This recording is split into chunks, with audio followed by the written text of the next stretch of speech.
everyone, welcome to the next session of Strength of Materials. I'm solving the 11th question of shear force and bending moment. A beam ABCDE is supported at A and D, is loaded as shown in figure. Determine the value of W so that reactions at A and D are equal. So whatever reaction I get at A and D, they'll be equal. For this value of W, draw SFD and BMD. So I'll start with the FBD.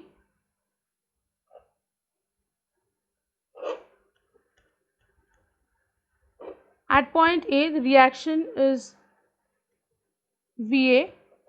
Here it will be 20 into 4, 80 kilonewton at a distance of 2 meter from A.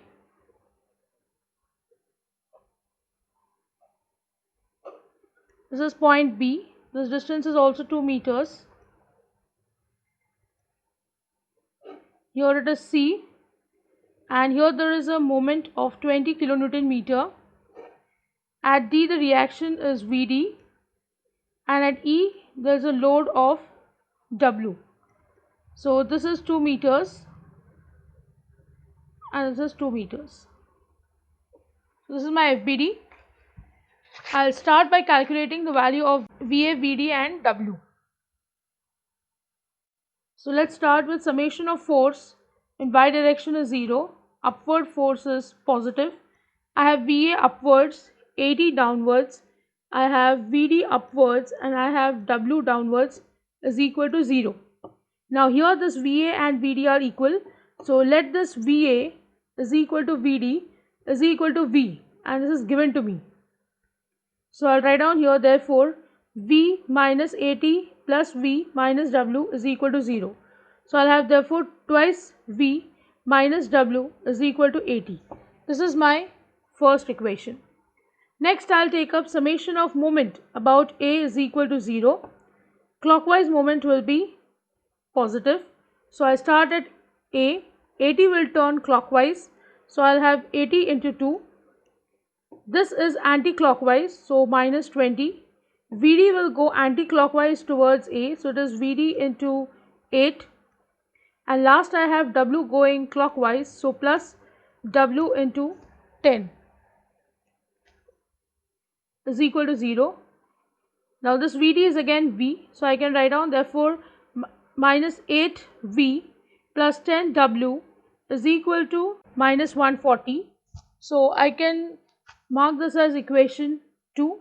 When I solve equation 1 and 2, I'll get the value of V as 55 kilonewton and W as 30 kilonewton. So these are the two values that I obtain. So I'll just write here, this is 55 kilonewton each and W is 30 kilonewton. So now my FBD is complete. Next I'll start with the SF calculations. I'll go for the SF calculations. To the left of section, I see any force going upward, it will be positive shear force. I'll start with point A. Shear force to the left of A is 0, no force here. When I go a little ahead of A and I look back, I can see VA. So this time I'll not hold my pen, I'll directly draw. You have to imagine. Shear force at B, there is no left right, only B. When I stand here I can see 55 and 80. So I'll have 55 minus 80. I get the value as minus 25 kilonewton. When I stand at C, I can see the same values. So this will be equal to the shear force at C. When I stand at D and I look to the left, I can still see these two values only. So this will be equal to the shear force to the left of D. When I stand to the right of D, apart from these two forces, I will see 55 also becomes visible to me. So I'll have 55 minus 80 and I'll have plus 55. So I get the value as 30 kilonewton. When I stand at E and I look to the left, I'll see the exact same values. So I'll write down shear force to the left of E is same. And last I'll find shear force to the right of E. For that all the values will become visible. So I'll have 55, I'll have minus 80, I'll have plus 55 and I'll have minus 30. This was 30 minus 30. I get the value as 0. So I start at 0 and I end at 0. Let's plot these values now.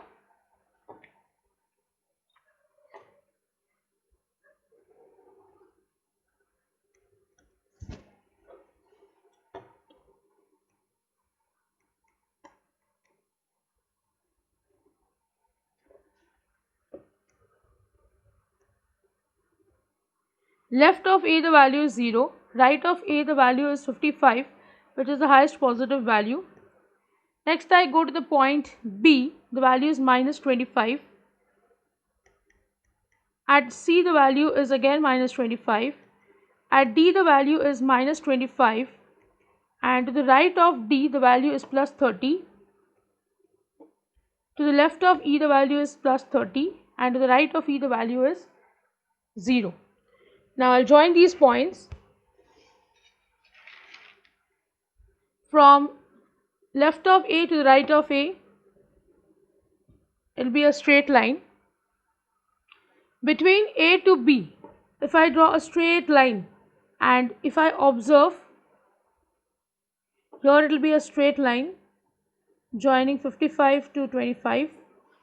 Next I'll have 25 to 25 to 25. Then it will join to 30 and finally to 0. I'll just join these points. This is positive shear force and this is negative shear force. This is again positive shear force. I'll draw a hatching line.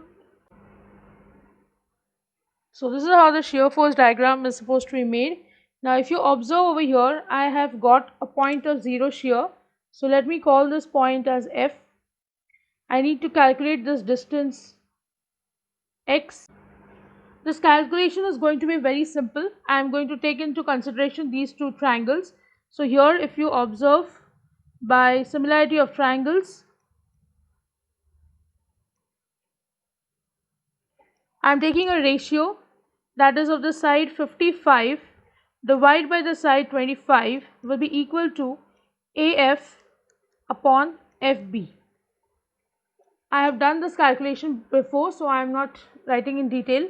So this is 55 upon 25, AF is x and FB will be this total distance 4 minus x. So when I solve this, I get the value of x as 2.75 meter, which is AF. And this is the distance which I need to know. I need to know the point of 0 shear's distance from any one end. So I am calculating the distance from the end A. Now next I am going to calculate the bending moment for all the points.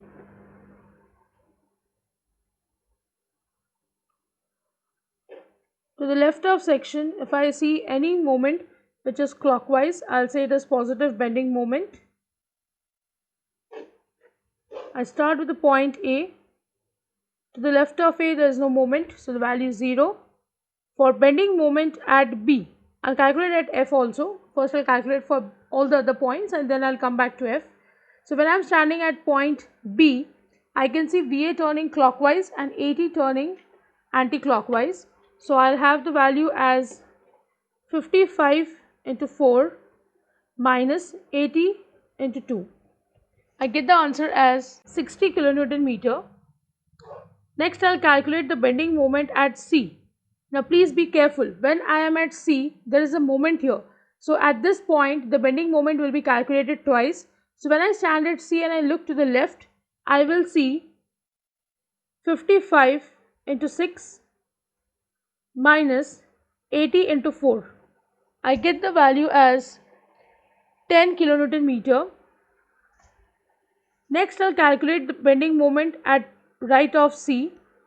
When I move to the right of C, apart from these values which I have calculated, the value of 20 kilonewton meter will become visible.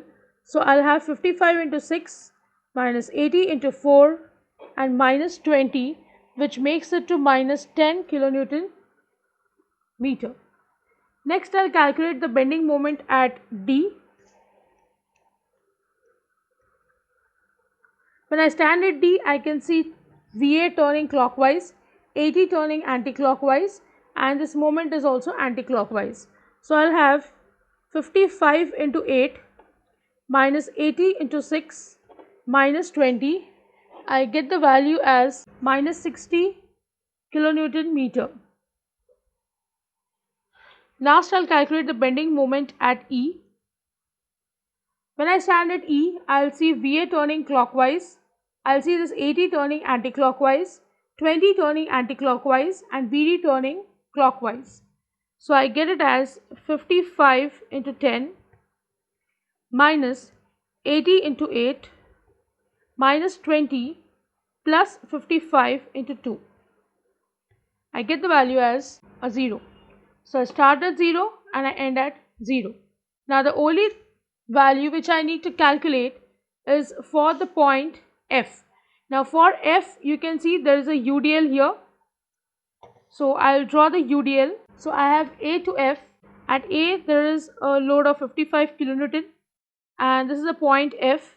There is a UDL here of 20 kilonewton per meter and this distance is 2.75 meters.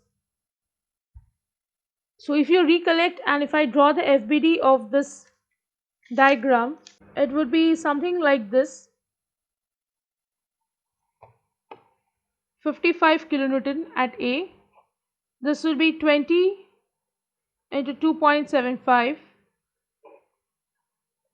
and this is a point F, and this will be obviously half 2.75 by 2 and this will be 2.75 by 2.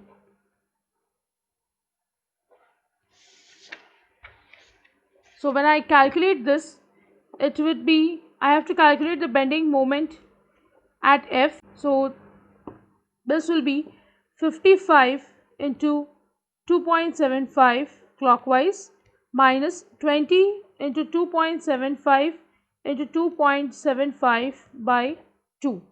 When I solve this, I get the value as 75.625 kilonewton meter.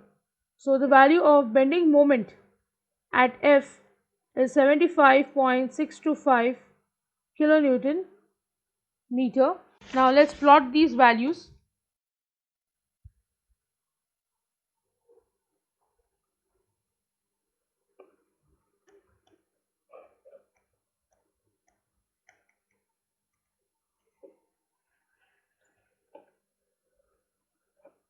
I'll just trace this point F below. This is the reason I have always told you that it is better to draw on a single page, because tracing points is very easy. At A, I have got the value as 0. At B, I got the value as 60. At F, I get the value as 75. This is 75.625. At B, I get the value as 60. At C, I get the value as 10. And another value is minus 10. At D, I get the value as minus 60. And at E, I get the value as 0. So I'll just plot them. From A to B, there is a UDL. So you can see a decreasing slope. So if I have a straight line, which I have drawn, suppose, so this curve will be above the line.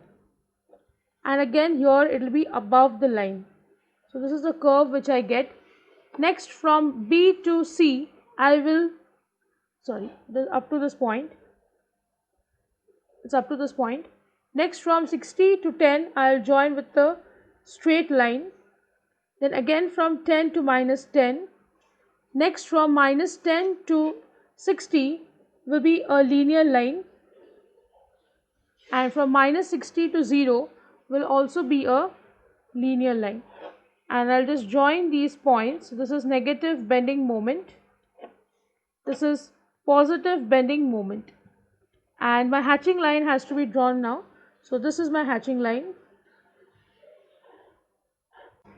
So this is how the SFD and BMD is supposed to be plotted for this diagram. I hope you have understood the numerical. If you have any doubts or if you want me to solve any numerical, please write to me in the comment section. Don't forget to like, share and subscribe to my channel. Hit the bell icon for latest updates of my videos. See you in the next session. Thank you.